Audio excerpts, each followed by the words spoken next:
ಓಂ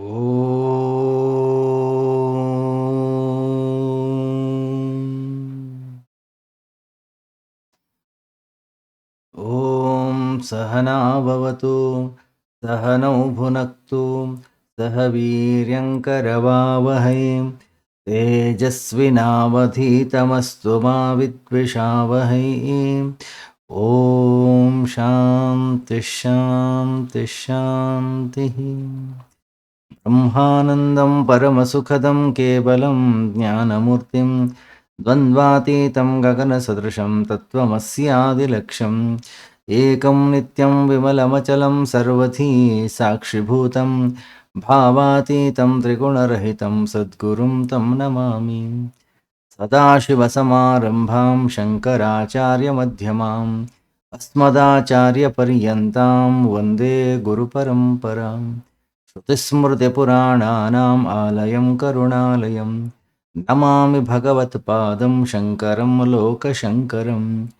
ಶಂಕರಂ ಶಂಕರಾಚಾರ್ಯಂ ಕೇಶವಂ ಬಾದರಾಯಣಂ ಸೂತ್ರಭಾಷ್ಯಕೃತೌ ವಂದೇ ಭಗವಂತೌ ಪುನಃ ಪುನಃ ಭಗವಂತೌ ಪುನಃ ಪುನಃ.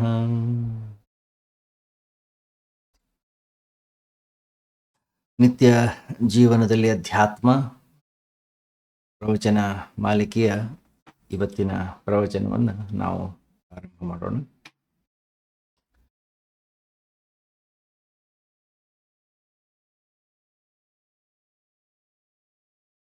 ಒಬ್ಬ ಸಾಹಿತಿ ಮನುಷ್ಯನ ಜೀವನವನ್ನು ಕುರಿತು ಒಂದು ಸಣ್ಣ ಕಥೆಯನ್ನು ಬರೀತಾನೆ. ಕಥೆ ಬಹಳ ಸುಂದರವಾಗಿದೆ. ಸುಮ್ಮನೆ ಕಥೆಯ ಮೇಲೆ ಒಂದು ಬೆಳಕನ್ನು ಚೆಲ್ಲೋಣ. ಒಬ್ಬ ವ್ಯಕ್ತಿ ಸತ್ತು ಹೋದ.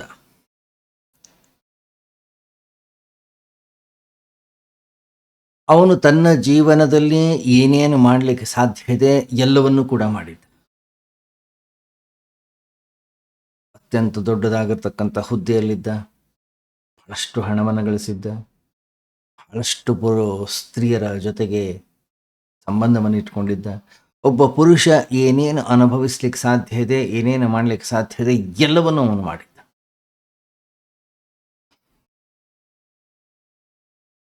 ಭಗವಂತನ ಮುಂದೆ ಅವನನ್ನು ನಿಲ್ಲಿಸಲಾಯಿತು.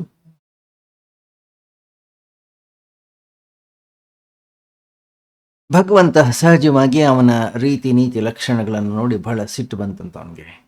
ಹೇ, ಎಷ್ಟು ಪಾಪ ಮಾಡಿದೆ, ಎಷ್ಟು ಮಾಡಬಾರ್ದು ಕೆಲಸಗಳನ್ನು ಮಾಡಿದೆ, ಇದಕ್ಕೇನಾದ್ರೂ ಉತ್ತರ ಇದೆಯಾ? ಅವನಂದ, ಏನು ಹಾಗೆ ಹೇಳ್ತಾ ಇದೀಯ ನೀನು? ನನ್ನ ಮನಸ್ಸಿಗೆ ಏನು ಬಂತು ಅದನ್ನು ನಾನು ಮಾಡಿದ್ದೇನೆ. ಯಾರಿಗೂ ಕೂಡ ನಾನೇನು ಜವಾಬ್ದಾರನಲ್ಲ, ಯಾರಿಗೂ ನಾನೇನು ಉತ್ತರವನ್ನು ಕೊಡುವಂಥ ಅವಶ್ಯಕತೆ ಇಲ್ಲ. ಭಗವಂತಂದ, ಹಿಂಸೆ, ಕೊಲೆ, ರಕ್ತಪಾತ, ಹಣಕ್ಕೋಸ್ಕರ ಜನರನ್ನ ಕೊಂದಿದೆಯಾ, ವ್ಯಭಿಚಾರವನ್ನು ಮಾಡಿದ್ಯಾ, ಅತ್ಯಾಚಾರವನ್ನು ಮಾಡಿದ್ಯಾ?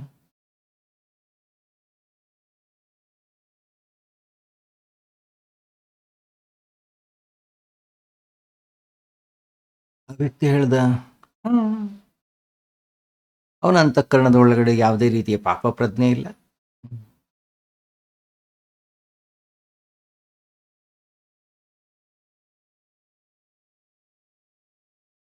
ಯಾವುದೇ ರೀತಿಯ ಚಿಂತೆ ಇಲ್ಲ, ಯಾವುದೇ ರೀತಿಯ ಚಂಚಲತೆ ಇಲ್ಲ. ಹೌದು, ನಾನು ಮಾಡಿದ್ದೇನೆ ಅಂತ. ಭಗವಂತ ಅಂದ, ನಿನ್ನನ್ನು ನನ್ನ ನರಕಕ್ಕೆ ಕಳಿಸ್ಕೊಡ್ತೀನಿ. ಅದಕ್ಕೆ ಆ ವ್ಯಕ್ತಿ ಹೇಳಿದ್ದಂತೆ, ಹೇ ಭಗವನ್, ನೀವು ನನ್ನನ್ನು ನರಕಕ್ಕೆ ಕಳಿಸ್ಲಿಕ್ಕೆ ಆಗೋದಿಲ್ಲ. ಯಾಕೆಂದರೆ ನಾನು ಎಲ್ಲಿ ವಾಸವಾಗಿದ್ದೆ ಅದೇ ನರಕವಾಗಿತ್ತು.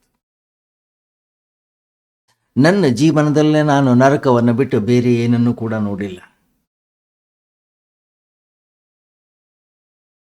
ನರಕದ ರೀತಿಯಲ್ಲೇ ಇರ್ತಕ್ಕಂಥ ಇನ್ನೊಂದು ಜಾಗಕ್ಕೆ ನೀವು ಕಳಿಸ್ಬೋದೇ ಹೊರತು ಬೇರೆ ಇನ್ನೆಲ್ಲೂ ಕೂಡ ಕಳಿಸ್ಲಿಕ್ಕೆ ಸಾಧ್ಯ ಇಲ್ಲ. ಭಗವಂತ ಗಾಬರಿ ಅಂತ, ಅವನ ಮುಖದಲ್ಲಿ ಬೆವರು ಬಂತು.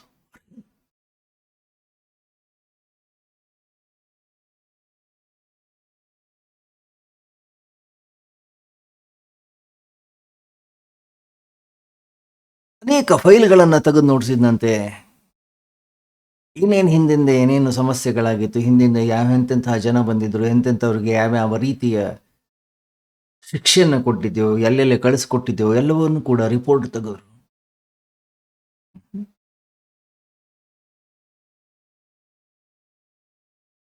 ಎಲ್ಲವನ್ನೂ ನೋಡಿದ್ರು ಕೂಡ ಏನೂ ಪ್ರಯೋಜನ ಆಗಲಿಲ್ಲ.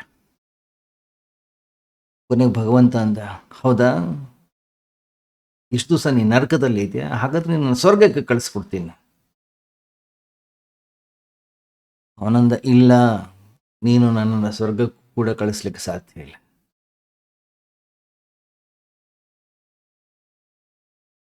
ಭಗವಂತ ಅಂದ, ನನಗಿಂತ ಮೇಲ್ಗಡೆ ಇರ್ತಕ್ಕಂಥವನು ಮಾತ್ರ ಇದನ್ನು ತಡೀಲಿಕ್ಕೆ ಸಾಧ್ಯ, ನಿನ್ನಿಂದ ತಡೀಲಿಕ್ಕೆ ಸಾಧ್ಯವೇ ಇಲ್ಲ.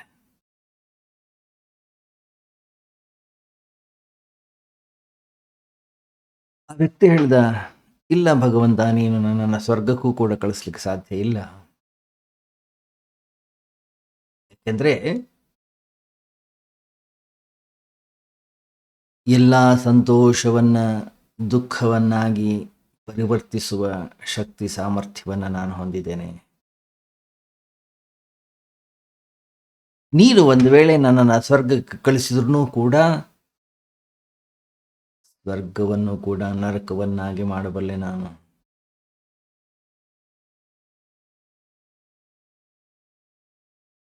ಭಗವಂತ ತಲೆ ಬಿಸಿ ಹಾಕಿ ಕೂತ್ಕೊಂಡಿದ್ದಾನೆ ಇನ್ನೂವರೆಗೂ ಕೂಡ.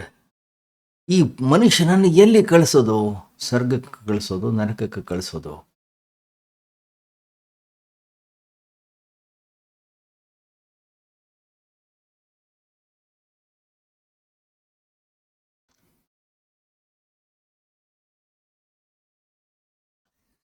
ಯಾವುದೋ ಒಬ್ಬ ವ್ಯಕ್ತಿಯ ಕಥೆ ಇದಲ್ಲ, ನಮ್ಮೆಲ್ಲರ ಕಥೆ ಇದು. ಗಮನಿಸಿ, ಯಾರೋ ನಮಗೆ ಸ್ವರ್ಗವನ್ನ ಗಿಫ್ಟ್ ಆಗಿ ಕೊಡೋದಿಲ್ಲ, ಒಂದು ಉಡುಗೊರೆಯಾಗಿ ಕೊಡೋದಿಲ್ಲ. ಸ್ವರ್ಗವನ್ನು ನಾವು ನಿರ್ಮಾಣ ಮಾಡಬೇಕಾಗುತ್ತೆ, ನಾವು ಅರಸಬೇಕಾಗುತ್ತೆ, ನಾವು ಅರ್ಜಿಸಬೇಕಾಗುತ್ತೆ.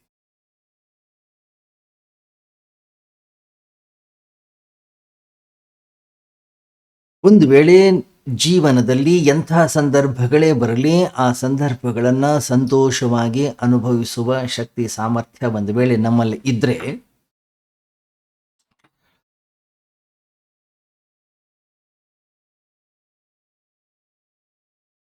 ನಮ್ಮನ್ನು ಯಾರು ಸ್ವರ್ಗಕ್ಕೆ ಕಳಿಸುವ ಅವಶ್ಯಕತೆ ಇಲ್ಲ. ಯಾಕಂದ್ರೆ ಈಗಾಗಲೇ ನಾವು ಸ್ವರ್ಗದಲ್ಲೇ ಇದ್ದೇವೆ.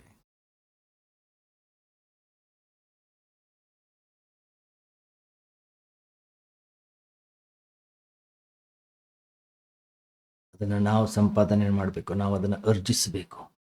ಅಂದಾಗ ಮಾತ್ರ ಅದನ್ನು ಭೋಗಿಸ್ಲಿಕ್ಕೆ ಸಾಧ್ಯ. ಈ ಜಗತ್ತಲ್ಲಿ ಸುಖವನ್ನ, ಸಂತೋಷವನ್ನ ಹೇಗೆ ಅರ್ಜಿಸಬೇಕು, ಹೇಗೆ ಗಳಿಸಬೇಕು ಅನ್ನೋದನ್ನು ಮೊದಲು ನಾವು ಕಲಿಯಬೇಕಾಗುತ್ತೆ.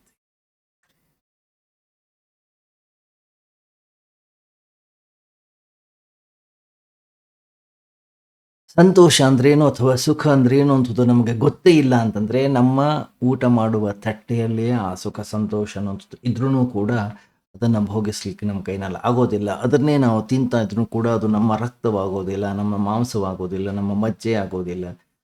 ಅದು ನಮ್ಮ ಜೀವನದ ಸಾರ ಆಗ್ಲಿಕ್ಕೆ ಸಾಧ್ಯವೇ ಇಲ್ಲ.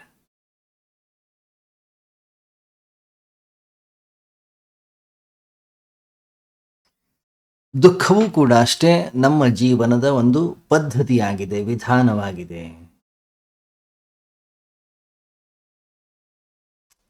ಜೀವನದಲ್ಲಿ ಏನೇ ಪ್ರಾಪ್ತಿಯಾಗಲಿ, ಏನೇ ಗಳಿಸಲಿ, ಅದನ್ನು ದುಃಖವನ್ನಾಗಿ ಪರಿವರ್ತಿಸುವ ಕಲೆ ನಮ್ಮಲ್ಲಿದೆ.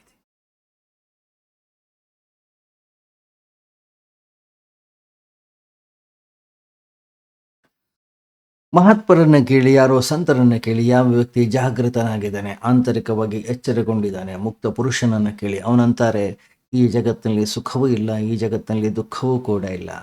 ಸುಖ ಮತ್ತು ದುಃಖ ನಮ್ಮ ಜೀವನದ ಪದ್ಧತಿಯಾಗಿದೆ. ನನ್ನ ಜೀವನದಲ್ಲಿ ಯಾವುದೋ ದುಃಖದ ಪರಿಸ್ಥಿತಿ ಇದೆಯೋ, ಅದೇ ಮತ್ತೊಬ್ಬ ವ್ಯಕ್ತಿಯ ಜೀವನದಲ್ಲಿ ಸುಖವಾಗ್ತದೆ. ಮತ್ತೊಬ್ಬ ವ್ಯಕ್ತಿಯ ಜೀವನದಲ್ಲಿರ್ತಕ್ಕಂಥ ದುಃಖ ನನ್ನ ಜೀವನದಲ್ಲಿ ಸುಖವಾಗ್ಬೋದು, ಗೊತ್ತಿಲ್ಲ ನಮಗೆ.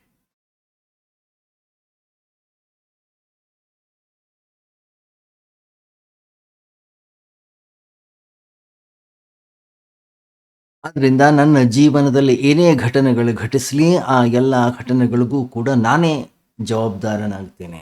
ಮತ್ತೊಬ್ಬ ವ್ಯಕ್ತಿಯಲ್ಲ, ಮತ್ತೊಂದು ಗುರುವಲ್ಲ, ಮತ್ತೊಂದು ಶಾಸ್ತ್ರ ಅಲ್ಲ, ಮತ್ತೊಬ್ಬ ಭಗವಂತನಲ್ಲ.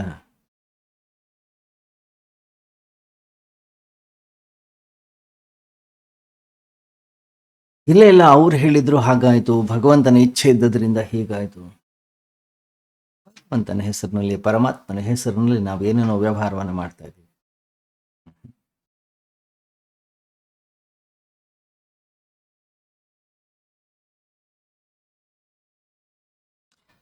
ನಮ್ಮ ಇಚ್ಛೆ ವಿರುದ್ಧ ಭಗವಂತ ಕೂಡ ಏನೂ ಕೂಡ ಮಾಡ್ಲಿಕ್ಕೆ ಸಾಧ್ಯ ಇಲ್ಲ ಈ ಜಗತ್ನಲ್ಲಿ.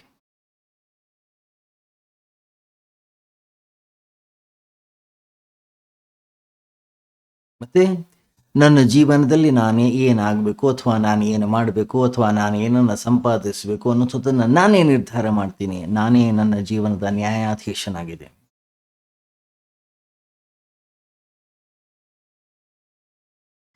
ಆದ್ರಿಂದ ಎಷ್ಟೋ ಮಹಾತ್ಮರುಗಳು, ಎಷ್ಟೋ ಸಂತರು ಭಗವಂತನಿಗೆ ಅಸ್ತಿತ್ವವನ್ನೇ ಕೊಡ್ಲಿಕ್ಕೆ ಹೋಗಲಿಲ್ಲ.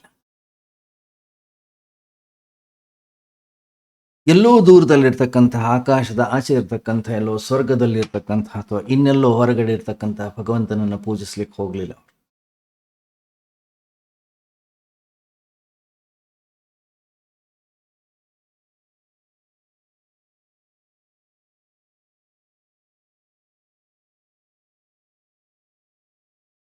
ಇನ್ಯಾರೋ ಹೇಳಿದ್ರು ಭಗವಂತ ಮೇಲಿಂದ ಅವತರಿಸ್ತಾನೆ, ಆದ್ರಿಂದ ಅವತಾರ ಪುರುಷ ಅಂತಂದ್ರು.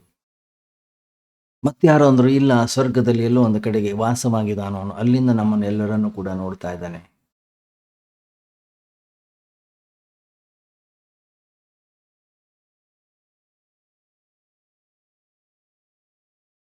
ಅಂದ್ರೆ ಒಂದಿಷ್ಟು ಜನ ಸಂತರು ಹೇಳಿದ್ರು, ಎಲ್ಲೋ ಸ್ವರ್ಗದಲ್ಲೂ ಇಲ್ಲ, ಎಲ್ಲೋ ದೇವಸ್ಥಾನದ ಮಂದಿರಗಳಲ್ಲೂ ಕೂಡ ಇಲ್ಲ ಅವನು, ಎಲ್ಲೋ ಆಕಾಶದ ಹೊರಗಡೆಯೂ ಕೂಡ ಇಲ್ಲ.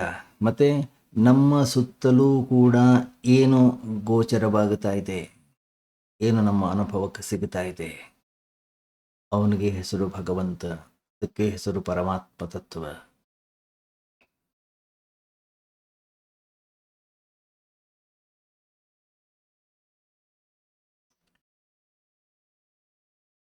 ಈ ಜೀವನದಲ್ಲಿ ನಾವೇನಾದರೂ ಆಗಿದ್ರೆ ಅದೆಲ್ಲವೂ ಕೂಡ ನನ್ನಿಂದಲೇ, ಇನ್ಯಾರೋ ಮಾಡುವಂಥದ್ದಲ್ಲ. ಒಂದು ವೇಳೆ ಸುತ್ತಲೂ ಕೂಡ ಏನು ಜೀವನ ರಾಶಿ, ಜೀವ ಗೋಚರವಾಗುತ್ತಾ ಇದೆ, ಜೀವನ, ಅದನ್ನಲ್ಲಿ ನಾನು ಭಗವಂತನನ್ನು ಕಾಣ್ತೇನೋ, ಹಾಗಾದ್ರೆ ನಾನು ಕೂಡ ಭಗವಂತನಾಗ್ಲಿಕ್ಕೆ ಸಾಧ್ಯ ಇದೆ.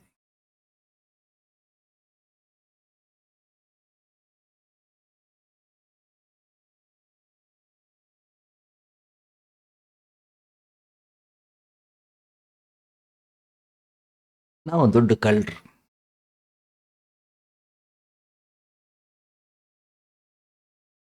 ಜೀವನದಲ್ಲಿ ನಾವು ಏನು ಮಾಡಬೇಕು ಅದನ್ನು ನಾವು ಮಾಡ್ತೀವಿ, ಆಮೇಲೆ ತಪ್ಪನ್ನು ಮತ್ತೊಬ್ಬರ ಮೇಲೆ ಹೊರಿಸ್ತೀವಿ.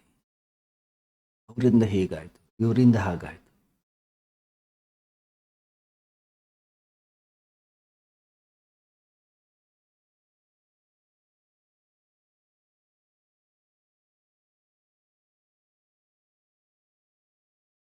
ಗಮನಿಸಿ, ಎಲ್ಲೋ ಒಬ್ಬ ಭಗವಂತನಿದ್ದಾನೆ, ಎಲ್ಲೊಬ್ಬ ಒಂದು ವ್ಯಕ್ತಿತ್ವ ಇದೆ, ಅಥವಾ ಯಾರೊಬ್ಬ ವ್ಯಕ್ತಿ ಇದ್ದಾನೆ, ಅವನಿಗೆ ಹೆದರ್ಕೊಂಡು ನಾವು ಜೀವನವನ್ನು ಮಾಡಬೇಕು, ಅವನ ಪಾದ ಪದ್ಮಗಳಿಗೆ ನಾವು ನಮಸ್ಕರಿಸಬೇಕು, ಅವನಿಗೆ ಶರಣಾಗತರಾಗಬೇಕು?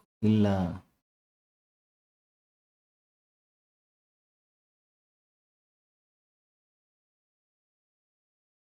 ಏನೇನು ಗೋಚರವಾಗುತ್ತಾ ಇದೆ, ಏನೇನು ನಮಗೆ ಅನುಭವಕ್ಕೆ ಸಿಗುತ್ತಾ ಇದೆ, ಏನೇನು ನಮ್ಮ ಇಂದ್ರಿಯಗಳಿಗೆ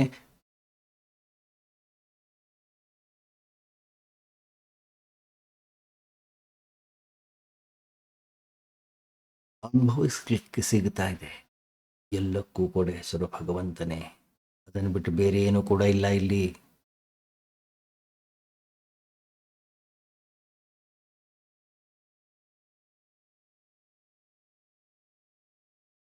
ಅದರಿಂದ ಎಲ್ಲೋ ಒಂದು ಕಡೆಗೆ, ಯಾವುದೋ ಒಂದು ಜಾಗದಲ್ಲಿ ಒಬ್ಬ ವ್ಯಕ್ತಿ ಕೂತ್ಕೊಂಡಿದ್ದಾನೆ. ಅಲ್ಲ, ನಮ್ಮ ಸುತ್ತಮುತ್ತಲೂ ಏನು ನಮ್ಮ ಅನುಭವಕ್ಕೆ ನಮಗೆ ಸಿಗುತ್ತಾ ಇದೆ, ಅದಕ್ಕೆ ಹೆಸರು ಭಗವಂತ, ಅದಕ್ಕೆ ಹೆಸರು ಪರಮಾತ್ಮ. ಎಲ್ಲೋ ಒಬ್ಬ ವ್ಯಕ್ತಿಯನ್ನು ನಿರ್ಮಾಣ ಮಾಡಿಕೊಂಡು ಪ್ರಾರ್ಥನೆಯನ್ನು ಮಾಡಲಿಕ್ಕೆ ಹೋಗಬೇಡ. ಪ್ರಾರ್ಥನಾ ಭಾವ ವ್ಯಕ್ತಿಯ ಅಂತಃಕರಣದ ಒಳಗಡೆಗೆ ಯಾವಾಗಲೂ ಕೂಡ ಇರಲಿ. ಕೃತಜ್ಞತಾ ಭಾವ ಅಂತಃಕರಣದ ಒಳಗಡೆಗೆ ಯಾವಾಗಲೂ ಕೂಡ ಇರಲಿ. ಯಾವತ್ತು ಒಂದು ದಿವಸ ಅಲ್ಲ, ಯಾವನೋ ಒಬ್ಬ ವ್ಯಕ್ತಿ ನಮಗೆ ಸಹಾಯ ಮಾಡಿದ, ಆದ್ದರಿಂದ ನಾನು ಅವನಿಗೆ ಕೃತಜ್ಞನಾಗಿದ್ದೇನೆ ಅಲ್ಲ.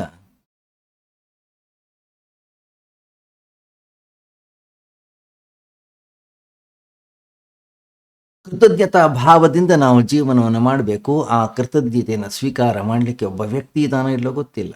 ಪ್ರಾರ್ಥನೆಯನ್ನು ನಾವು ಮಾಡಬೇಕು. ಆ ಪ್ರಾರ್ಥನೆಯನ್ನು ಸ್ವೀಕಾರ ಮಾಡಲಿಕ್ಕೆ ಒಬ್ಬ ಪರಮಾತ್ಮ ತತ್ವ ಅಂತಕ್ಕಂಥದ್ದು ಇದೆಯೋ ಇಲ್ಲೋ ಅದು ಗೊತ್ತಿಲ್ಲ ನಮಗೆ. ಆದರೆ ಪ್ರಾರ್ಥನಾ ಭಾವ ಅಂತಃಕರಣದ ಒಳಗಡೆಗಿರಬೇಕು. ನಾನು ಮಾಡ್ತಾ ಇರ್ತಕ್ಕಂತಹ ಪ್ರಾರ್ಥನೆ ಸಾರ್ಥಕ ಹೌದೋ ಅಲ್ಲವೋ ಅದ್ರ ಬಗ್ಗೆ ನಾವು ತಲೆ ಕೆಡಿಸ್ಕೊಳ್ಳೋ ಅವಶ್ಯಕತೆ ಇಲ್ಲ. ಪ್ರಾರ್ಥನಾ ಭಾವ ನಮ್ಮ ಅಂತಃಕರಣದ ಒಳಗಡೆಗಿದ್ರೆ ಸಾಕು. ನಮಸ್ಕಾರದ ಭಾವ ನಮ್ಮ ಅಂತಃಕರಣದ ಒಳಗಡೆಗಿದ್ರೆ ಸಾಕು. ಅದೇ ಭಗವಂತನ ಆಶೀರ್ವಾದ.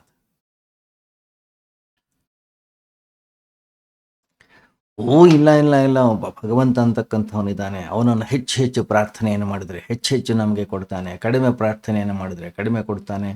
ಅವನಿಗೆ ಹೆಚ್ಚು ನಮಸ್ಕಾರವನ್ನು ಮಾಡಿದರೆ ಹೆಚ್ಚು ಫಲ, ಇಲ್ಲದೆ ಹೋದರೆ ಇಲ್ಲ.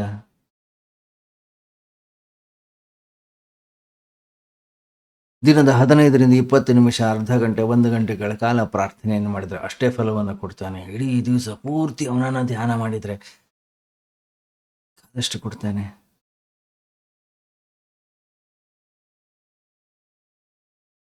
ಯಾರು ನಮಸ್ಕಾರವನ್ನು ಮಾಡೋದಿಲ್ಲ, ಅವನಿಗೆ ಕೊಡೋದೇ ಇಲ್ಲ, ಅಥವಾ ಅವನು ಕೊಟ್ಟಿದ್ದನ್ನು ಕಿತ್ಕೊಳ್ತಾನೆ.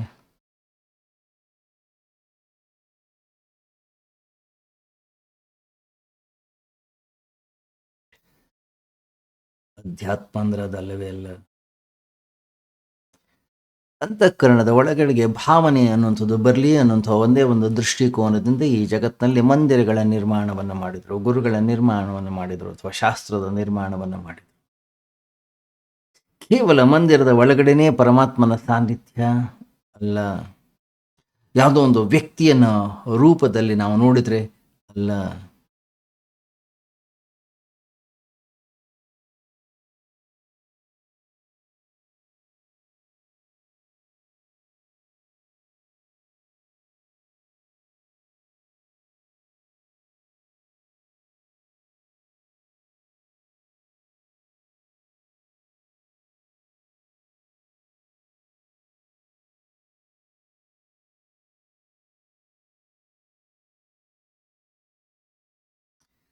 ಗಮನಿಸಿ, ನಮ್ಮ ಜೀವನದಲ್ಲಿ ಮತ್ತೊಬ್ಬ ವ್ಯಕ್ತಿ ಇದ್ದಾನೆ, ಅವನು ನಮ್ಮನ್ನು ನೋಡ್ತಾ ಇದ್ದಾನೆ, ಅವನು ನಮ್ಮನ್ನು ಗಮನಿಸ್ತಾ ಇದ್ದಾನೆ, ಅಥವಾ ನಮ್ಮನ್ನು ಅರಿಸ್ತಾ ಇದ್ದಾನೆ, ಅಥವಾ ಅವನ ದೃಷ್ಟಿಕೋನದಲ್ಲಿ ನಾವಿದ್ದೇವೆ ಅಂತಕ್ಕಂಥ ಭಾವನೆ ಬಂದರೆ ನಾವು ನಮಗೆ ಹೇಗೆ ಬೇಕು ಹಾಗಿರೋದಿಲ್ಲ.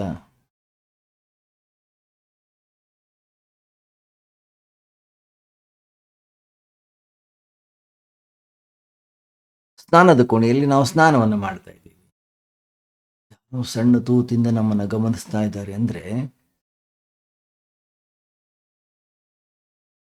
ನಾವು ಮುಂಚೆ ಹೇಗಿದ್ದು ಹಾಗೆ ಇರ್ಲಿಕ್ಕೆ ಸಾಧ್ಯನಾ?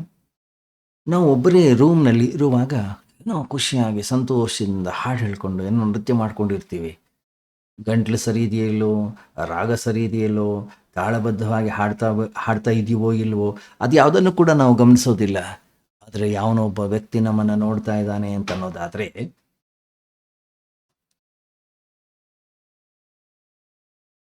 ನಾವು ಹಾಡನ್ನು ನಿಲ್ಲಿಸ್ಬಿಡ್ತೀವಿ. ನಮ್ಮಲ್ಲಿ ಒಂದಿಷ್ಟು ನಾಚಿಕೆ ಅನ್ನೋದು ಬರ್ಲಿಕ್ಕೆ ಶುರು ಆಗುತ್ತೆ.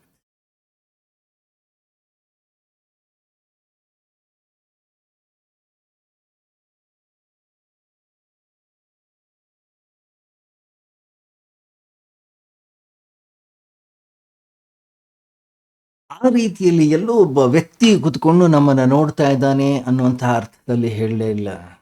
ಭಗವಂತ ಅಂತಕ್ಕಂಥವನು ಎಲ್ಲೋ ಒಂದು ಕಡೆಗೆ ನಮ್ಮನ್ನು ಗಮನಿಸ್ತಾ ಇದ್ದಾನೆ, ನಮ್ಮನ್ನು ಲಕ್ಷಿಸ್ತಾ ಇದ್ದಾನೆ. ಎಲ್ಲೆಲ್ಲಿಯೂ ಕೂಡ ಅವನೇ ಇದ್ದಾನೆ. ಅವನನ್ನು ಬಿಟ್ಟು ಈ ಜಗತ್ತಲ್ಲಿ ಬೇರೆ ಯಾವುದು ಇಲ್ಲವೂ ಇಲ್ಲ.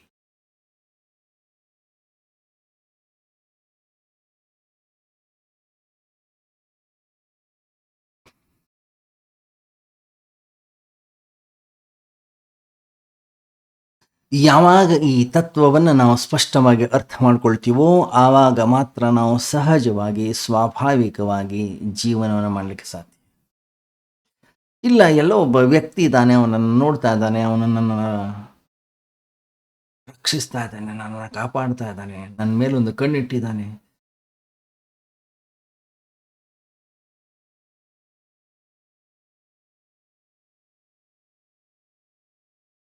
ನನ್ನ ಜೀವನದಲ್ಲಿ ನಾನು ಸಂತೋಷವಾಗಿರಬೇಕು, ಹಾಗಾದ್ರೆ ಅದನ್ನು ನಾನೇ ನಿರ್ಧಾರ ಮಾಡ್ತೀನಿ. ನನ್ನ ಜೀವನದಲ್ಲಿ ನಾನು ದುಃಖಿಯಾಗಿರಬೇಕು, ಅದನ್ನು ಕೂಡ ನಾನೇ ನಿರ್ಧಾರ ಮಾಡೋದು.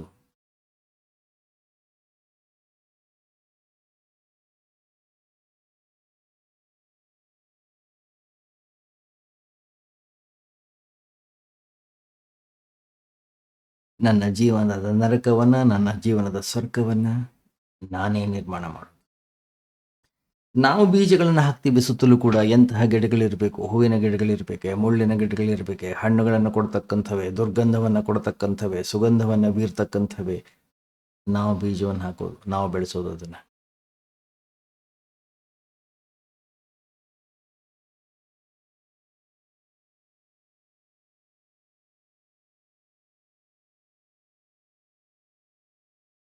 ನಮ್ಮ ಸುತ್ತಮುತ್ತಲು ಯಾವ ರೀತಿ ಬೀಜಗಳನ್ನು ನಾವು ಹಾಕಿದ್ದೀವಿ, ಅದೇ ರೀತಿಯ ಗಿಡಗಳು ಬೆಳೀತವೆ, ಅದೇ ರೀತಿಯ ಸುಗಂಧ ಅನ್ನೋದು.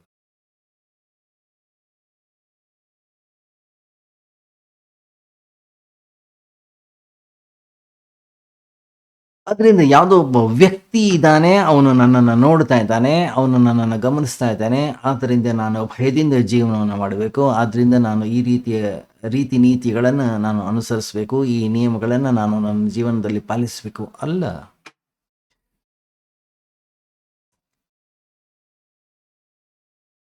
ಯಾರೋ ಒಬ್ಬರು ನೋಡ್ತಾ ಇದ್ದಾರೆ, ಆದ್ರಿಂದ ನಾನು ಈ ರೀತಿಯಲ್ಲಿ ನಡೀತೀನಿ, ಈ ರೀತಿಯ ವ್ಯವಹಾರವನ್ನು ಮಾಡ್ತೀನಿ. ಹ್ಮ್.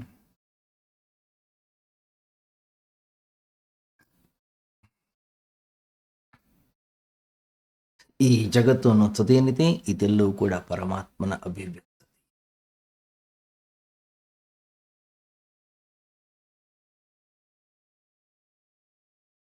ಇಲ್ಲಿ ಅವನಿಲ್ಲದೆ ಇರತಕ್ಕಂಥ ಜಾಗವೇ ಇಲ್ಲ.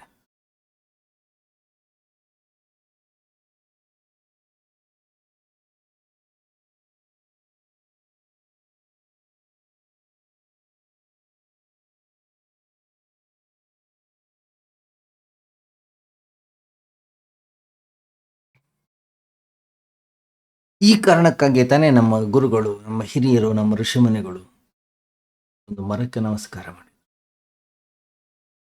ಒಂದು ಕಲ್ಲಿಗೆ ನಮಸ್ಕಾರವನ್ನು ಮಾಡಿ, ನದಿಯ ನೀರಿಗೆ ನಮಸ್ಕರಿಸಿದ್ರು, ಜೋರ ಗಾಳಿ ಬೀಸಿದ್ರೆ ಅದಕ್ಕೆ ನಮಸ್ಕಾರವನ್ನು ಮಾಡಿ, ಅಗ್ನಿಗೆ ನಮಸ್ಕಾರವನ್ನು. ಏನರ್ಥ? ಎಲ್ಲೋ ಒಂದು ಕಡೆಗಿಲ್ಲ ಅವನು, ಯಾವುದೋ ಒಂದು ತತ್ವವಲ್ಲ ಭಗವಂತ ಅಂತಂದ್ರೆ ಅವನು ಎಲ್ಲ ಕಡೆಗೂ ಹೋಗಿದ್ದಾನೆ. ಅವನು ಸರ್ವವ್ಯಾಪಿಯಾಗಿದ್ದಾನೆ, ಎಲ್ಲೆಲ್ಲಿಯೂ ಕೂಡ ಅವನದೇ ಅಭಿವ್ಯಕ್ತಿ.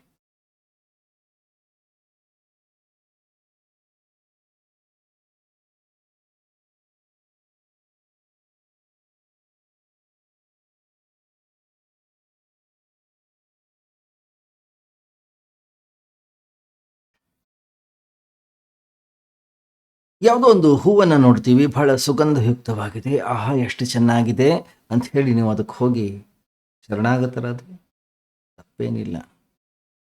ಆದರೆ ಆ ಹೂ ಒಂದು ದಿವಸ ಇಲ್ಲವಾಗುತ್ತೆ, ಆದರೆ ಸುಗಂಧ ಯಾವಾಗಲೂ ಇರುತ್ತೆ. ಸುಗಂಧ ಅನ್ನೋದು ಆಕಾಶದಲ್ಲಿ ಸರ್ವವ್ಯಾಪಿಯಾಗಿರುತ್ತದೆ. ಸುಗಂಧವನ್ನು ನೋಡ್ತಕ್ಕಂತಹ, ಸುಗಂಧಕ್ಕೆ ಶರಣಾಗತ ಭಾವವನ್ನು ಹೊಂದತಕ್ಕಂತಹ ಸಾಮರ್ಥ್ಯ ನಮ್ಮಲ್ಲಿ ಬಂದರೆ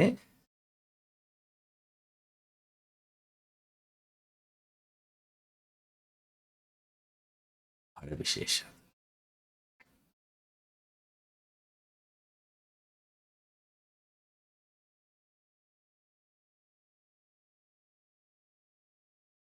ಎಷ್ಟೋ ಜನ ಹೇಳಿದ್ರು, ಈ ವೃಕ್ಷದ ಕೆಳಗಡೆಗೆ ಕೂತ್ಕೊಂಡು ತಪಸ್ಸನ್ನು ಮಾಡೋ, ನಿನಗೆ ಮುಕ್ತಿ ಆಗ್ತದೆ.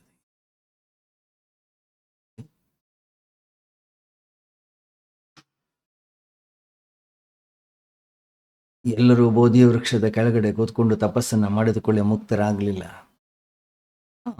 ಅವನಿಗೆ ಅಲ್ಲಿ ಭಗವಂತನ ಸಾನ್ನಿಧ್ಯದ ಅರಿವು ಆಗಿದ್ದಿರಬಹುದು, ನನಗಾಗಬೇಕಂತೇನಿಲ್ಲ. ಇನ್ಯಾರಿಗೋ ಸೂರ್ಯೋದಯವಾಗುವಾಗ, ಇನ್ಯಾರಿಗೋ ಸೂರ್ಯಾಸ್ತವಾಗುವಾಗ, ಇನ್ಯಾರಿಗೋ ಪಕ್ಷಿಯ ಸಂಗೀತವನ್ನು ಆಲಿಸುವಾಗ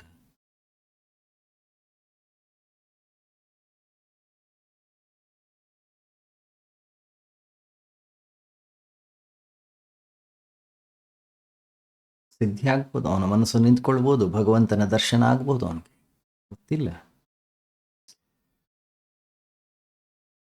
ಗಮನಿಸಿ, ಯಾವಾಗ ನಾವು ಒಂದು ವಿಗ್ರಹವನ್ನು ಇಟ್ಕೊಳ್ತೀವೋ, ಒಂದು ಪಾದ ಪದ್ಮಗಳನ್ನು ಇಟ್ಕೊಳ್ತೀವೋ, ಒಬ್ಬ ಗುರುವನ್ನು ಇಟ್ಕೊಳ್ತೀವೋ, ಒಂದು ಶಾಸ್ತ್ರವನ್ನು ಇಟ್ಕೊಳ್ತೀವೋ, ಅಲ್ಲಿ ಹೋಗಿ ಯಾವಾಗ ನಮಸ್ಕರಿಸ್ತೀವೋ, ಯಾವಾಗ ನಾವು ಅಲ್ಲಿ ಹೋಗಿ ಶರಣಾಗತಿಯನ್ನು ಹೊಂದುತ್ತೇವೋ, ಗೊತ್ತಿಲ್ಲದೆ ಅಂತಃಕರಣದ ಒಳಗಡೆಗೆ ಒಂದು ಅಹಂಕಾರ ಅನ್ಸೋದು ಬೆಳೀಲಿಕ್ಕೆ ಶುರು ಆಗುತ್ತೆ.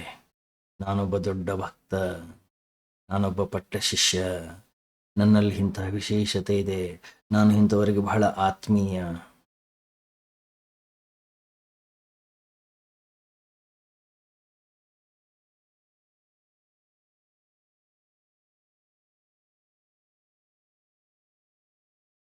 ಅಹಂಕಾರ ಒಬ್ಬ ವ್ಯಕ್ತಿಗೆ ನಮಸ್ಕಾರ ಮಾಡಲಿಕ್ಕೆ ಹೆಚ್ಚು ಇಷ್ಟಪಡುತ್ತೆ.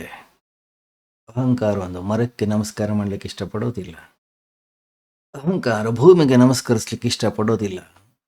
ಅಹಂಕಾರ ಒಂದು ವ್ಯಕ್ತಿತ್ವಕ್ಕೆ ನಮಸ್ಕಾರ ಮಾಡಲಿಕ್ಕೆ ಇಷ್ಟಪಡುತ್ತೆ. ಯಾಕೆ? ಆ ರೀತಿಯಲ್ಲಿ ನಮಸ್ಕಾರವನ್ನು ಮಾಡಿದರೆ ತನ್ನ ಅಸ್ತಿತ್ವವನ್ನು ಅದು ಉಳಿಸಿಕೊಳ್ಳುತ್ತೆ.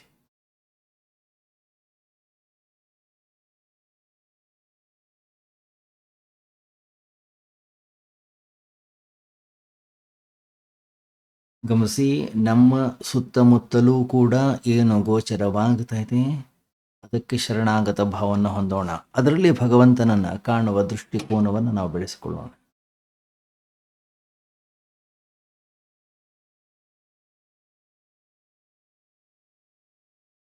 ಅಲ್ಲಿರ್ತಕ್ಕಂತಹ ದೈವತ್ವದ ಪರಿಚಯವನ್ನು ನಾವು ಮಾಡಿಕೊಳ್ಳೋಣ.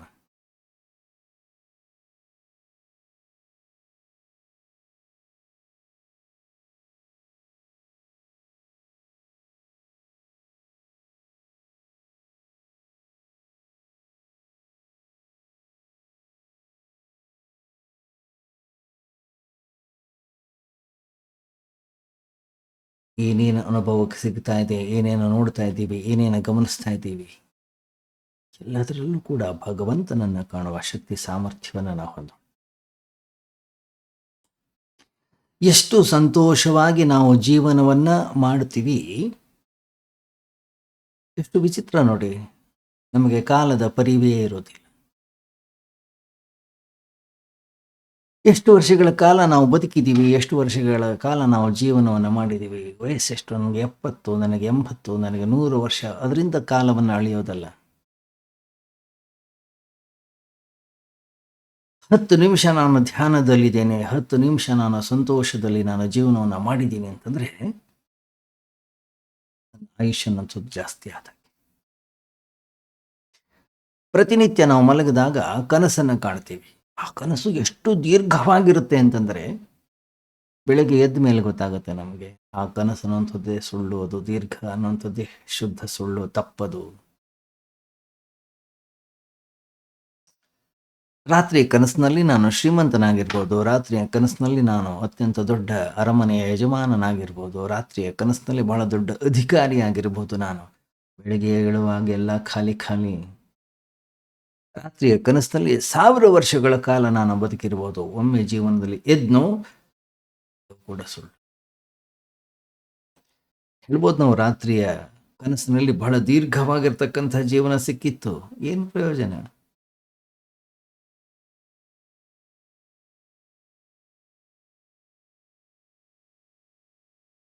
ಯಾವ ವ್ಯಕ್ತಿ ಎಚ್ಚರದ ಜೀವನದಲ್ಲಿ ಸಮಯವನ್ನು ದಾಟುತ್ತಾನೋ, ಯಾವ ವ್ಯಕ್ತಿ ಎಚ್ಚರದ ಜೀವನದಲ್ಲಿ ತನ್ನ ಅಂತಃಕರಣವನ್ನು ಶಾಂತವಾಗಿಟ್ಕೊಳ್ತಾನೆ,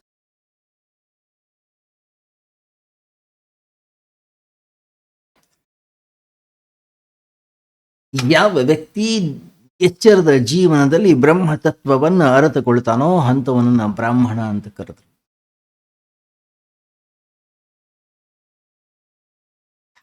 ಬ್ರಾಹ್ಮಣರ ಮನೆಯಲ್ಲಿ ಹುಟ್ಟಿದವನು ಅಲ್ಲ.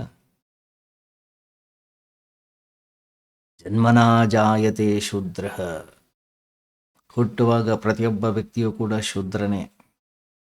ಇದು ನಾನು ಅಂತಕ್ಕಂಥ ಭಾವ ಎಲ್ಲಿ ತನಕ ವ್ಯಕ್ತಿ ಅಂತಃಕರಣದ ಒಳಗಡೆಗಿರುತ್ತೆ ಅವರೆಲ್ಲರೂ ಕೂಡ ಶೂದ್ರರೇ. ಎಲ್ಲಿ ತನಕ ವ್ಯಕ್ತಿ ಬ್ರಹ್ಮ ತತ್ವವನ್ನು ಅರಿಯೋದಿಲ್ಲ, ಅದನ್ನು ಅರ್ಥ ಮಾಡಿಕೊಳ್ಳೋದಿಲ್ಲ, ಅದರಲ್ಲಿ ಸ್ಥಿರನಾಗಿ ನಿಲ್ಲೋದಿಲ್ಲ, ಅಲ್ಲಿ ತನಕವೂ ಕೂಡ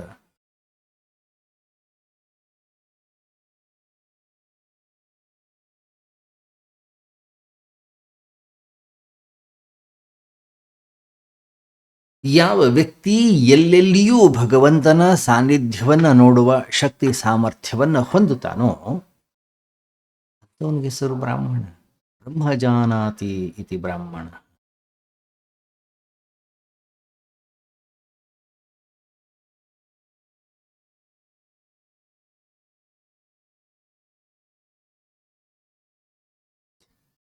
ಯಾವಾಗ ವ್ಯಕ್ತಿ ಭಗವಂತನ ಸಾಕ್ಷಾತ್ಕಾರವನ್ನು ಮಾಡ್ಕೊಳ್ತಾನೋ, ಎಲ್ಲೆಲ್ಲಿಯೂ ಭಗವಂತನನ್ನು ನೋಡ್ಲಿಕ್ಕೆ ಶುರು ಮಾಡ್ತಾನೋ,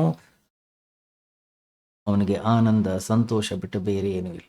ಆದರೆ ಈಗ ನಾವು ವ್ಯಾವಹಾರಿಕ ಈ ಜಗತ್ತಿನಲ್ಲಿ ನಾವೇನು ಸುಖ ಸಂತೋಷ ಅಂತ ನೋಡ್ತಾ ಇದ್ದೀವಿ, ಅದು ಆರಂಭದಲ್ಲಿರುತ್ತೆ, ಇಲ್ಲ ಮಧ್ಯದಲ್ಲಿರುತ್ತೆ, ಇಲ್ಲ ಕೊನೆಯಲ್ಲಿರುತ್ತೆ.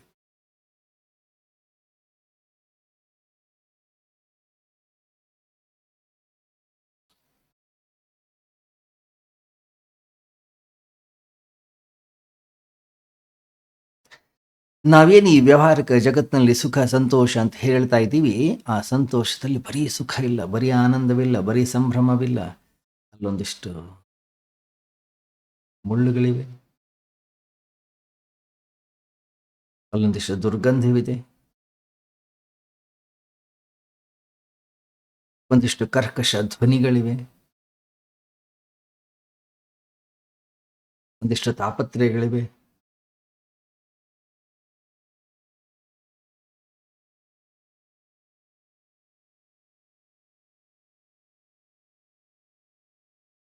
ನಮ್ಮ ಸುಖ ಸಂತೋಷ ಅನ್ನೋಂಥದ್ದು ಹೇಗಿದೆ ಅಂತಂದರೆ, ಮೀನು ಹಿಡಿತಕ್ಕಂಥವ್ರು ಮೀನಿಗೆ ಒಂದಿಷ್ಟು ಹಿಟ್ಟನ್ನು ಹಾಕ್ತಾರೆ. ಹಿಟ್ಟಿನ ಆಸೆಗೆ ಬರುತ್ತೆ, ತನ್ನ ಮೃತ್ಯುವನ್ನು ತಾನೇ ತಂದುಕೊಳ್ಳುತ್ತೆ. ಹಾಗೆ ನಮ್ಮ ಸುಖಗಳೆಲ್ಲವೂ ಕೂಡ ಆರಂಭದಲ್ಲಿ ಸುಖದ ಹಾಗೆ ಕಂಡ್ರೂ ಕೂಡ ಎಲ್ಲೋ ಒಂದು ಕೊಕ್ಕೆ ಇರುತ್ತೆ, ಎಲ್ಲೋ ಗಂಟ್ಲಿಗೆ ಸಿಕ್ಕಾಕೊಳ್ಳುತ್ತೆ, ಎಲ್ಲೋ ನೋವಾಗುತ್ತೆ, ಎಲ್ಲೋ ತಾಪತ್ರಯಗಳು ಉಂಟಾಗ್ತವೆ, ಎಲ್ಲೋ ದುಃಖದ ಅರಿವು ನಮಗಾಗ್ಲಿಕ್ಕೆ ಶುರುವಾಗುತ್ತೆ.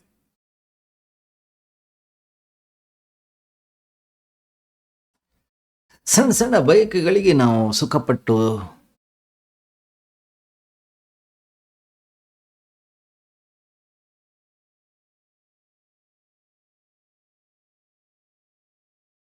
ವಸ್ತುಗಳ ಹಿಂದೆ, ವ್ಯಕ್ತಿ ವಿಷಯಗಳ ಹಿಂದೆ ಓಡ್ಲಿಕ್ಕೆ ಶುರು ಮಾಡ್ತೀವಿ.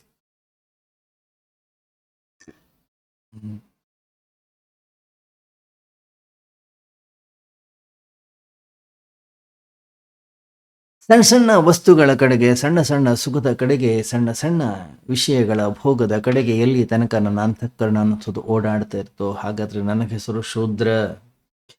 ವಿಶಾಲತೆಯ ಶಾಶ್ವತತೆಯ ತತ್ವವನ್ನು ಎಲ್ಲಿ ತನಕ ನಾನು ಕಂಡುಕೊಳ್ಳೋದಿಲ್ಲವೋ ಅಲ್ಲಿ ತನಕವೂ ಕೂಡ ನಾನು ಶೂದ್ರನೇ. ಯಾವಾಗ ಬ್ರಹ್ಮತತ್ವ ಬೃಹತ್ವ, ಅತ್ಯಂತ ವಿಶಾಲವಾಗಿರ್ತಕ್ಕಂಥ, ದೊಡ್ಡದಾಗಿರ್ತಕ್ಕಂಥ, ಸರ್ವವ್ಯಾಪಕವಾಗಿರ್ತಕ್ಕಂಥ ತತ್ವವನ್ನು ನಾನು ಅರಿತೇನೋ, ಆವಾಗ ನನಗೆ ಹೆಸರು ಬ್ರಾಹ್ಮಣ. ಎಲ್ಲಿ ತನಕ ವೈಶಾಲ್ಯ ನನ್ನಲ್ಲಿ ಬರೋದಿಲ್ಲ, ಅಲ್ಲಿ ತನಕ ಸುಖವಿಲ್ಲ, ಅಲ್ಲಿ ತನಕ ಸಂತೋಷವಿಲ್ಲ, ಅಲ್ಲಿ ತನಕ ನೆಮ್ಮದಿ ಅನ್ನೋದು ಇಲ್ಲವೇ ಇಲ್ಲ.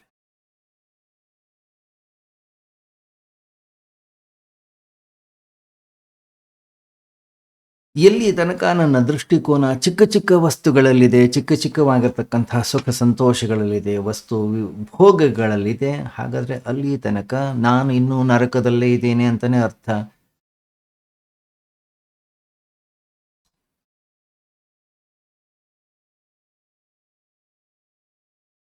ಮನುಷ್ಯ ಅವನು ಇಚ್ಛಿಸಿದರೆ ಸಮಾಧಿಯನ್ನು ಗಳಿಸ್ಲಿಕ್ಕೆ ಸಾಧ್ಯ ಇತ್ತು. ಸಣ್ಣ ಸಣ್ಣ ವಿಷಯ ಭೋಗಗಳ ಕಡೆಗೆ ತನ್ನ ಜೀವನವನ್ನು ಹರಿಸಿ ತನ್ನ ಜೀವನವನ್ನು ನರಕ ಮಾಡಿ.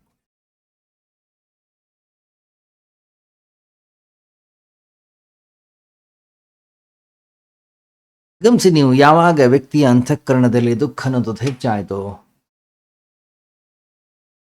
ಸಮಯ ದೀರ್ಘವಾಗುತ್ತೆ. ಯಾವಾಗ ಜೀವನದಲ್ಲಿ ಸುಖ ಕಡಿಮೆ ಆಯಿತು, ತಾಪತ್ರೆಗಳು ಹೆಚ್ಚಾಯಿತು, ನೋವು ಜಾಸ್ತಿ ಆಯಿತು, ಸಮಸ್ಯೆಗಳು ಹೆಚ್ಚಾಯಿತು, ವ್ಯಕ್ತಿಗೆ ಮೃತ್ಯುವಿನ ನೆನಪಾಗುತ್ತೆ.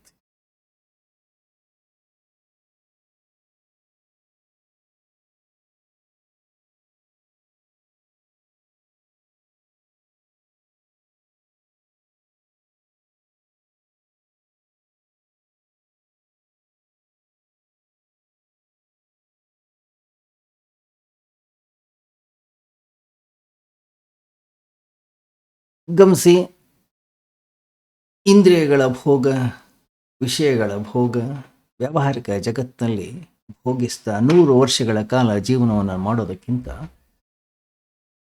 ಒಂದು ದಿವಸ ಸದ್ಗುಣಶೀಲನಾಗಿ ಬದುಕೋದು ಬಹಳ ವಿಶೇಷ.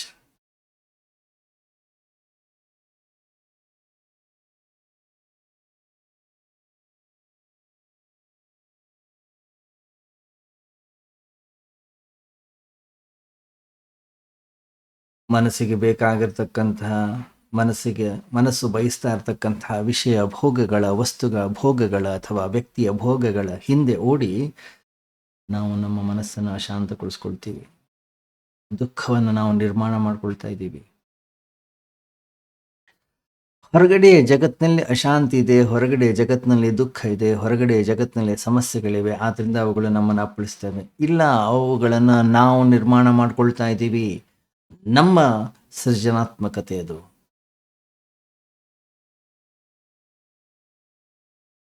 ಅವುಗಳನ್ನು ಹೆಚ್ಚು ಹೆಚ್ಚು ನಿರ್ಮಾಣ ಮಾಡಿದಷ್ಟು ನಮ್ಮ ಎದೆ ಭಾರವಾಗುತ್ತೆ, ನಮ್ಮ ತಲೆ ಒತ್ತಡದಿಂದ ಕೂಡುತ್ತೆ.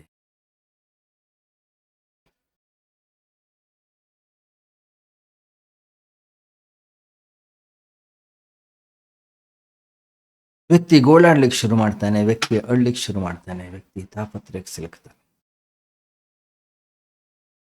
ಹೋಗಿ ನೋಡಿ ನೀವು, ರಾಜಕಾರಣಿಗಳು ಎಷ್ಟು ಒತ್ತಡದಲ್ಲಿದ್ದಾರೆ, ಎಷ್ಟು ಅಶಾಂತಿಯಿಂದಿದ್ದಾರೆ, ಎಷ್ಟು ದುಃಖದಲ್ಲಿದ್ದಾರೆ.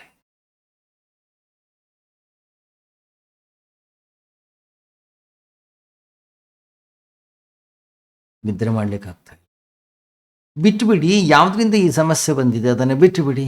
ಇಲ್ಲ, ಅದನ್ನು ಬಿಡ್ಲಿಕ್ಕೆ ಸಾಧ್ಯ. ಯಾಕೆ? ಅತ್ಯಂತ ಉನ್ನತ ಸ್ಥಾನವನ್ನು ನಾನು ಗಳಿಸಿದ್ದೀನಿ, MP ಆಗಿದ್ದೀನಿ, PM ಆಗುವ ಸಾಧ್ಯತೆ ಇದೆ, ಮುಖ್ಯಮಂತ್ರಿಯ ಸ್ಥಾನಕ್ಕೆ ನನ್ನ ಹೆಸರನ್ನು ಸೂಚಿಸಿದ್ದಾರೆ. ಇನ್ನೊಂದು ಸ್ವಲ್ಪ ದಿನಗಳ ಕಾದ್ರೆ ಸಾಕು, ನಾನು ಅತ್ಯಂತ ಉನ್ನತ ಸ್ಥಾನವನ್ನು ಅಲಂಕರಿಸ್ತೇನೆ. ನಾನು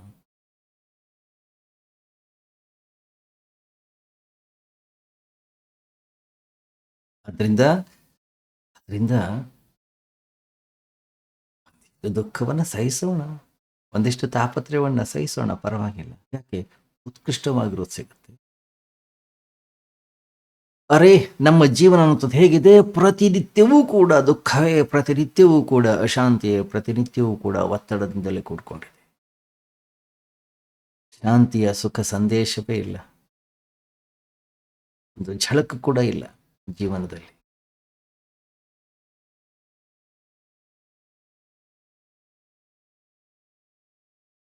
ಯಾವಾಗಲೂ ಕೂಡ ವ್ಯಕ್ತಿ 210 ಡಿಗ್ರಿ ಜ್ವರದಿಂದ ಬಳಲುತ್ತಾ ಇದ್ರೆ ವಿಶ್ರಾಂತಿ ಯಾವಾಗ? ಅವನು ಸತ್ತೋಗ್ಬೇಕಷ್ಟೇ. ಎಲ್ಲಿ ತನಕ ಅವನು ಸಾಯೋದಿಲ್ಲ, ಅಲ್ಲಿ ತನಕ ಅವನಿಗೆ ವಿಶ್ರಾಂತಿ ಅನ್ನುವಂಥದ್ದೇ ಇಲ್ಲ.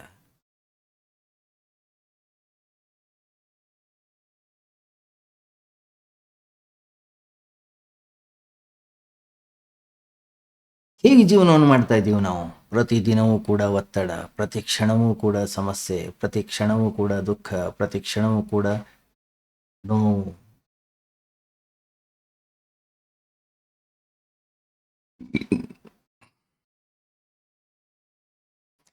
ಅಶಾಂತಿಯ ಜೊತೆಗೆ ಬದುಕೋದನ್ನೇ ನಾವು ಜೀವನ ಅಂತ ಹೇಳಿ ಅನ್ಕೊಂಡಿದ್ದೀವಿ. ಅದ್ರ ಜೊತೆಗಿರೋದನ್ನೇ ನಾವು ಸುಖ ಅನ್ಕೊಂಡಿದ್ದೀವಿ. ಅದ್ರ ಜೊತೆಗೆ ಜೀವನವನ್ನು ಮಾಡೋದನ್ನೇ ನಾವು ಸ್ವರ್ಗ ಅಂತ ಅನ್ಕೊಂಡಿದ್ದೀವಿ.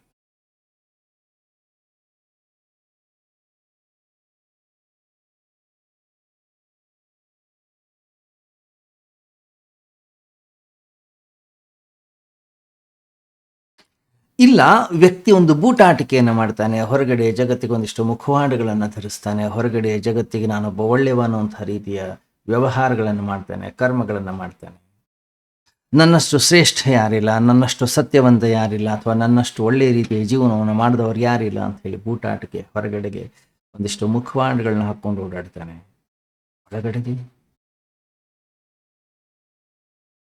ಹೊರಗಡೆ ಜಗತ್ತಿನಲ್ಲಿ ನಾನು ಯಾವಾಗ ಒಂದು ಒಳ್ಳೆಯ ಮುಖವಾಡವನ್ನು ಹಾಕ್ಕೊಳ್ತೀನೋ ಜನ ನನ್ನನ್ನು ಗೌರವಿಸ್ತಾರೆ, ಜನ ನನಗೆ ನಮಸ್ಕಾರವನ್ನು ಮಾಡ್ತಾರೆ, ಜನ ನನ್ನನ್ನು ಹಾಡಿ ಹೊಗಳುತ್ತಾರೆ.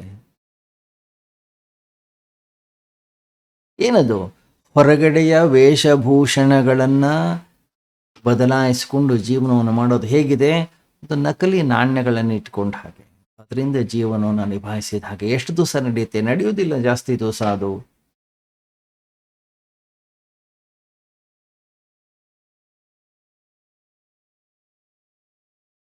ಇವತ್ತಲ್ಲ ನಾಳೆ ಆ ನಕಲಿ ನಾಣ್ಯ ಗೊತ್ತಾಗೇ ಆಗುತ್ತೆ ಪ್ರತಿಯೊಬ್ಬರಿಗೂ ಕೂಡ.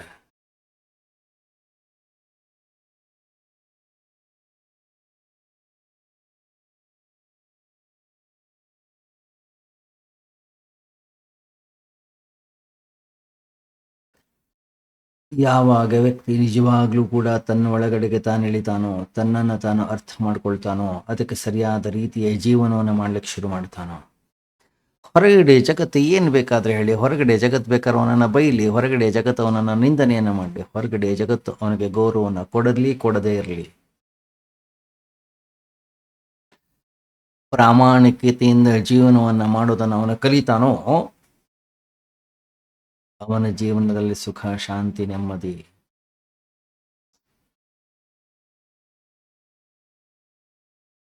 ನಾವ್ಯಾರೂ ಒಳಗಡೆಗೆ ತಿರುಗಿ ನೋಡುವ ಪ್ರಯತ್ನವನ್ನೇ ಮಾಡ್ಲಿಕ್ಕೆ ಹೋಗಿಲ್ಲ.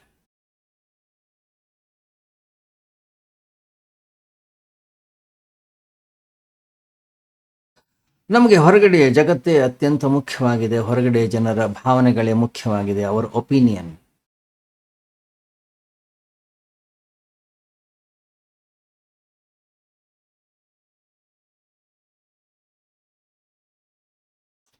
ಗಮನಿಸಿ ನೀವು, ನಮ್ಮ ಮನಸ್ಸು ಬಹಳ ವಿಚಿತ್ರವಾಗಿದೆ. ದಾರಿಯಲ್ಲಿ ಹೋಗ್ತಾ ಇರ್ತೀವಿ ಮಂದಿರಕ್ಕೆ, ಮಾರ್ಗ ಮಧ್ಯದಲ್ಲಿ ಒಂದು ಹೋಟೆಲ್ ಇದೆ, ಅಲ್ಲಿ ವಡೆ ವಾಸನೆ ಬರ್ತಾ ಇದೆ, ಬೋಂಡ ವಾಸನೆ ಬರ್ತಾ ಇದೆ, ಉಪ್ಪಿಟ್ಟಿನ ವಾಸನೆ ಬರ್ತಾ ಇದೆ. ಮನಸ್ಸು ಹೇಳುತ್ತೆ ಅಲ್ಲಿ ಹೋಗೋಣ ಅಂತ ಹೇಳಿ. ಆದ್ರೆ ನಾವು ದೇವಸ್ಥಾನಕ್ಕೆ ಹೊರಟಿದ್ದೀವಿ, ಯಾರೇನ್ ತಿಳ್ಕೊಳ್ತಾರೆ? ದೇವಸ್ಥಾನಕ್ಕೆ ಹೋದ್ರೂ ಕೂಡ ನಮ್ಮ ಮನಸ್ಸು ಮಾತ್ರ ಅಲ್ಲೇ ಇರುತ್ತೆ, ಅದರದೇ ಕಲ್ಪನೆ ಮಾಡುತ್ತೆ. ಗಮನಿಸ್ಬೇಕು ನೀವು, ಅನೇಕ ದರ್ಶನಗಳಿವೆ, ಅನೇಕ ಹೋಟೆಲ್ಗಳಿವೆ, ಎಷ್ಟು ಸುಂದರವಾದಂಥ ಫೋಟೋ ಹಾಕಿರ್ತಾರೆ.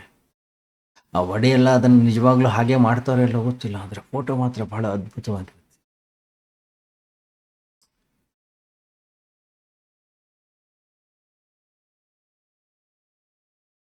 ಭಗವಂತ ಭಗವದ್ಗೀತೆಯಲ್ಲಿ ಬಹಳ ಸುಂದರವಂತ ಶಬ್ದಗಳ ಪ್ರಯೋಗವನ್ನು ಮಾಡ್ತಾನೆ. ಮಿಥ್ಯಾಚಾರಿ, ಸದಾಚಾರಿ.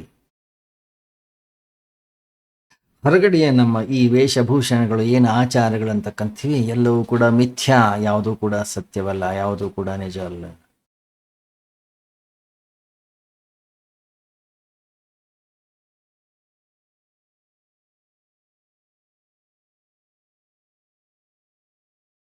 ಯಾರೋ ನನ್ನನ್ನು ಹೊಗಳ್ತಾರೆ, ಯಾರೋ ನನ್ನನ್ನು ಎತ್ತಿ ಮೇಲಿಡ್ತಾ ಇದ್ದಾರೆ, ಯಾರೋ ನನಗೆ ಗೌರವವನ್ನು ಕೊಡ್ತಾ ಇದ್ದಾರೆ, ಇನ್ಯಾರೋ ನಮಸ್ಕಾರವನ್ನು ಮಾಡ್ತಾ ಇದ್ದಾರೆ, ಇನ್ಯಾರೋ ನನ್ನನ್ನು ಬಹಳ ಶ್ರೇಷ್ಠ ಪುರುಷ, ಸಂತ, ಮಹಾತ್ಮ ಅಂತ ಕರೀತಾ ಇದ್ದಾರೆ. ಆದ್ರಿಂದ ನಾನು ಇಂತಿಂಥ ಕೆಲಸಗಳನ್ನು ಅವ್ರಿಗೆ ಬೇಕಾಗುವ ಹಾಗೆ ವ್ಯವಹಾರವನ್ನು ಮಾಡ್ತೀನಿ.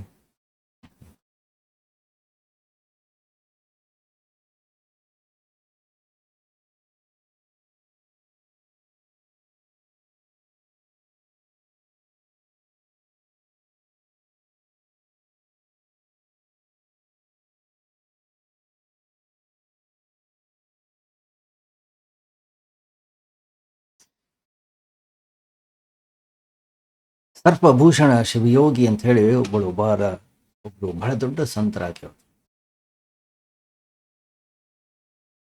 ಬಿಡು ಬಾಹ್ಯದೊಳು ಡಂಭವ, ಮಾನಸದೊಳು ಎಣೆ ಬಿಡದಿರು ಶಂಭುವ.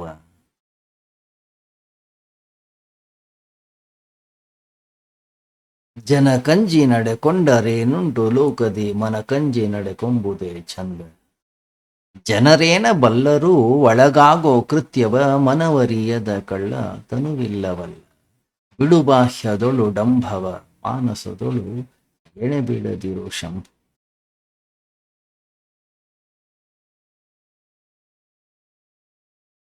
ಜನರನ್ನು ಮೆಚ್ಚಿಸ್ಲಿಕ್ಕೆ, ಜನರನ್ನು ತೃಪ್ತಿಪಡಿಸ್ಲಿಕ್ಕೆ, ಸಮಾಜದ ತಾಳಕ್ಕೆ ನಾನು ಕುಣಿತೇನೋ,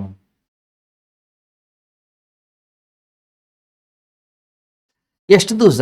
ಬಹಳ ದಿವಸ ಇರ್ಲಿಕ್ಕೆ ಸಾಧ್ಯ ಇಲ್ಲ.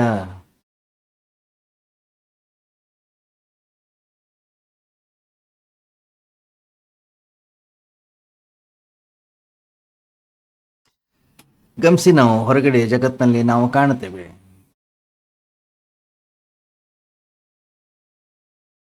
ಸಮಾಜ ಹೇಳುತ್ತೆ ನಾನು ಹೇಳ್ದಾಗಿರ್ಬೇಕು, ನಾವು ನಿರ್ದೇಶನ ಕೊಟ್ಟ ಹಾಗೆ ನೀವು ಜೀವನವನ್ನು ಮಾಡಬೇಕು, ನಾವು ಬಯಸಿದ ಹಾಗೆ ನೀವು ವ್ಯವಹಾರವನ್ನು ಮಾಡಬೇಕು. ಎಷ್ಟೋ ಜನ ಸಾಧು ಸಂತರಾಗಿ ಸಮಾಜ ಹೇಳಿದ ಹಾಗೆ ಜೀಸಸ್ ಕ್ರೈಸ್ಟ್ ಕೇಳಲೇ ಇಲ್ಲ. ಸಮಾಜ ಹೇಳಿದ ಹಾಗೆ ಸಾಕ್ರಟೀಸ್ ಜೀವನವನ್ನು ಮಾಡಲಿಲ್ಲ.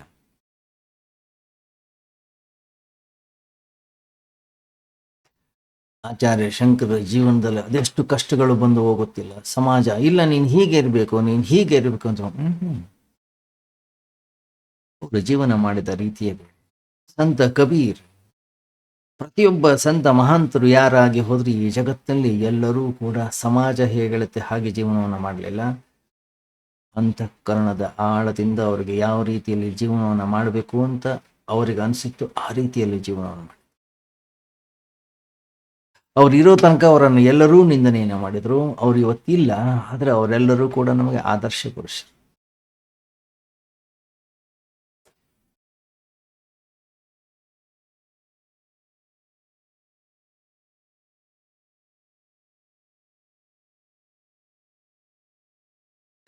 ಪ್ರತಿಯೊಬ್ಬ ಮಹಾತ್ಮ, ಪ್ರತಿಯೊಬ್ಬ ಸಂತ ವ್ಯಕ್ತಿಯ ವ್ಯಕ್ತಿತ್ವವನ್ನು ವಿಕಾಸಗೊಳಿಸುವುದರಲ್ಲಿ ಹೆಚ್ಚಿನ ಆಸಕ್ತಿಯನ್ನು ಹೊಂದಿದ್ನೇ ಹೊರತು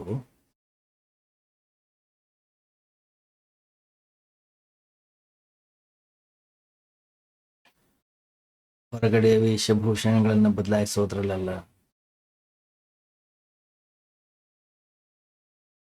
ಗಮನಿಸಿ, ನಮ್ಮ ಜೀವನದಲ್ಲೂ ನಾವು ನೋಡ್ತೇವೆ, ನಮ್ಮ ಮನೆಗೆ ಮಗ ಬರ್ತಾನೆ, ಮಗನಿಗೆ ತಂದೆ ಹೇಳ್ತಾನೆ ಮಗು ಸತ್ಯವನ್ನೇ ಹೇಳಬೇಕು.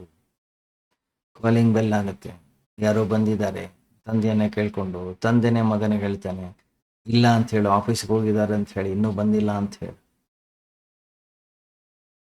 ಸತ್ಯವನ್ನು ಮಾತಾಡಬೇಕು, ಸತ್ಯವನ್ನೇ ಕಲಿಸಬೇಕು, ಸತ್ಯವನ್ನು ಬಿಟ್ಟು ಬೇರೆ ಏನು ಹೇಳಬಾರ್ದು ಅಂತ ಹೇಳಿ ತಂದೆ ಬಯಸ್ತಾ ಇದ್ದಾನೆ, ಅದನ್ನೇ ಹೇಳ್ತಾ ಇದ್ದಾನೆ. ಆದ್ರೆ ಇವತ್ತು ತಂದೆಯ ಮಗನಿನ ಮೂಲಕ ಹೇಳಿಸ್ತಾ ಇದ್ದಾನೆ ಸುಳ್ಳನ್ನು.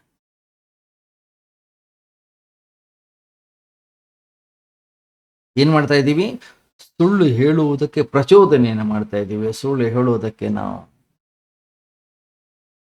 ಹೇಳುವುದನ್ನು ಸುಲಭಗೊಳಿಸ್ತಾ ಇದ್ದೀವಿ.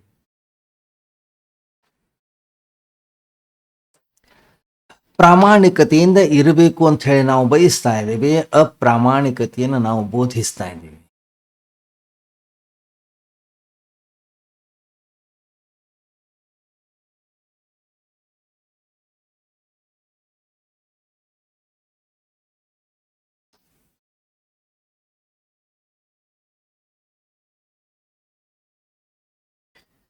ಗಮನಿಸಿ ನೀವು, ನನ್ನ ಅಂತಃಕರಣದ ಒಳಗಡೆಗೆ ಕಳ್ಳತನ ನನ್ನ ಸ್ವಭಾವ ಇದೆ ಅನ್ನೋದಾದ್ರೆ ಈ ಜಗತ್ತಿನಲ್ಲಿ ನಾನು ಏನ್ ಮಾಡಬೇಕು?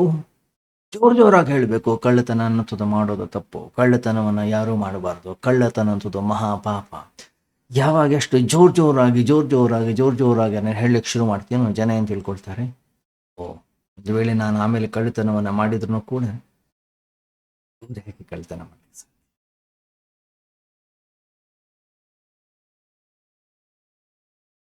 ಅದರಿಂದ ಎಲ್ಲ ಕಳ್ಳರು ಮತ್ತೊಬ್ಬರಿಗೆ ಕಳ್ಳತನವನ್ನ ಮಾಡದೇ ಇರೋದನ್ನು ಹೇಳ್ಕೊಡ್ತಾರೆ, ಅದನ್ನು ಕಲಿಸ್ಕೊಡ್ತಾರೆ.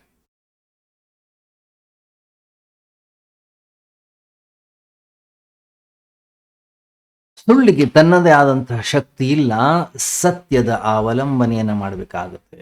ಪ್ರಾಮಾಣಿಕತೆಗೆ ತನ್ನದೇ ಆದಂತಹ ಶಕ್ತಿ ಅನ್ನುವಂಥದ್ದು ಇಲ್ಲ, ಅದು ಪ್ರಾಮಾಣಿಕತೆಯ ಬಲದ ಮೇಲೆ ನಿಂತ್ಕೊಳ್ಬೇಕಾಗತ್ತೆ. ಯಾಕೆಂದ್ರೆ ಅದು ದುರ್ಬಲವಾಗಿದೆ, ಅದಕ್ಕೆ ಸ್ವಂತ ಶಕ್ತಿ ಅನ್ನುವಂಥದ್ದು ಇಲ್ಲ.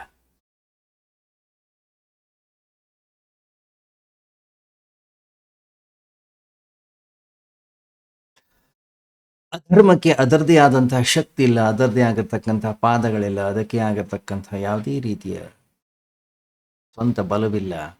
ಧರ್ಮದ ಆಧಾರದ ಮೇಲೆ ಅದು ಕೂಡ ನಿಂತ್ಕೊಳ್ಬೇಕು. ಧರ್ಮವನ್ನ ಆಧರಿಸಿಯೇ ಅಧರ್ಮ ಅನ್ನೋಂಥದ್ದು ಘಟಿಸೋದು, ಸತ್ಯವನ್ನ ಆಧರಿಸಿ ಅಸತ್ಯ ಅನ್ನೋಂಥದ್ದು ನಿಂತ್ಕೊಂಡಿರೋದು, ಹಿಂಸೆಯನ್ನು ಆಧರಿಸಿ ಹಿಂಸೆ ಅನ್ನೋಂಥದ್ದು ನಿಂತ್ಕೊಂಡಿರೋದು. ಎಲ್ಲಿ ತನಕ ಅದು ಅದರ ಆಸರೆಯನ್ನು ಹಿಡಿದುಕೊಂಡು ನಿಂತ್ಕೊಂಡಿರುತ್ತೋ ಅಲ್ಲಿ ತನಕ ಮುಕ್ತವಾಗಿ ಹಿಂಸೆಯನ್ನ ಮಾಡ್ಲಿಕ್ಕೆ ಸಾಧ್ಯ. ಸತ್ಯದ ಬಲ ಇರೋ ತನಕವೂ ಕೂಡ ವ್ಯಕ್ತಿ ಬೇಕಾದಷ್ಟು ಸುಳ್ಳನ್ನು ಹೇಳಲಿಕ್ಕೆ ಸಾಧ್ಯ.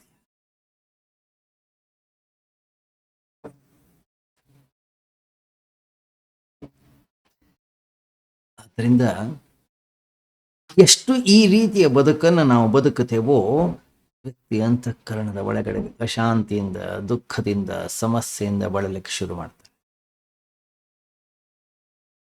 ಈ ರೀತಿಯ ಶಾಂತಿ, ಈ ರೀತಿಯ ದುಃಖ, ಈ ರೀತಿಯ ಸಮಸ್ಯೆಯಿಂದ ಜೀವನ ಮಾಡೋದಕ್ಕಿಂತ ಒಂದೇ ನಿಮಿಷ ಇರಲಿ ಶಾಂತತೆಯ ಬದುಕಿನಿಂದ ಬದುಕೋದೇನಿದೆ ಅತ್ಯಂತ ಶ್ರೇಷ್ಠ. ಅಶಾಂತಿಯಿಂದ 100 ವರ್ಷಗಳ ಕಾಲ ಬದುಕೋದಕ್ಕಿಂತ ಶಾಂತಿಯಿಂದ ಒಂದೇ ದಿನ ಬದುಕಿದ್ರು ಕೂಡ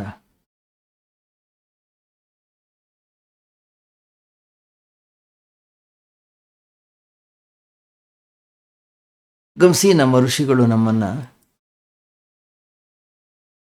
ಆಂತರಿಕವಾಗಿ ಬದಲಾಯಿಸುವ ಪ್ರಯತ್ನವನ್ನ ಮಾಡಿದ್ದಾರೆ ಹೊರತು ಹೀಗಾದ್ರೂ ಮಾಡಿ ಸರಿಯಾದ ತಿಳುವಳಿಕೆಯನ್ನು ಕೊಟ್ಟು, ಸರಿಯಾದ ಜ್ಞಾನವನ್ನು ಕೊಟ್ಟು ನಮ್ಮನ್ನ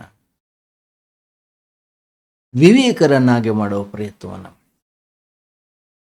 ಅದ್ರ ಕಡೆಗೆ ಒಂದಿಷ್ಟು ಗಮನವನ್ನು ನಾವು ಹರಿಸಿ. ಓಂ ಸರ್ವೇ ಭವಂತು ಸುಖಿನಃ, ಸರ್ವೇ ಸಂತು ನಿರಾಮಯಾಃ, ಸರ್ವೇ ಭದ್ರಾಣಿ ಪಶ್ಯಂತು ಮಾ ಕಶ್ಚಿತ್ ದುಃಖ ಭಾಗ್ ಭವೇತ್. ಸತೋ ಮಾ ಸದ್ಗಮಯ, ತಮಸೋ ಮಾ ಜ್ಯೋತಿರ್ಗಮಯ, ಮೃತ್ಯೋರ್ಮಾ ಅಮೃತಂಗಮಯ. ಓಂ ಶಾಂತಿ ಶಾಂತಿ ಶಾಂತಿ. ಹರಿ ಓಂ. ಶ್ರೀ ಗುರುಭ್ಯೋ ನಮಃ. ಹರಿ ಓಂ.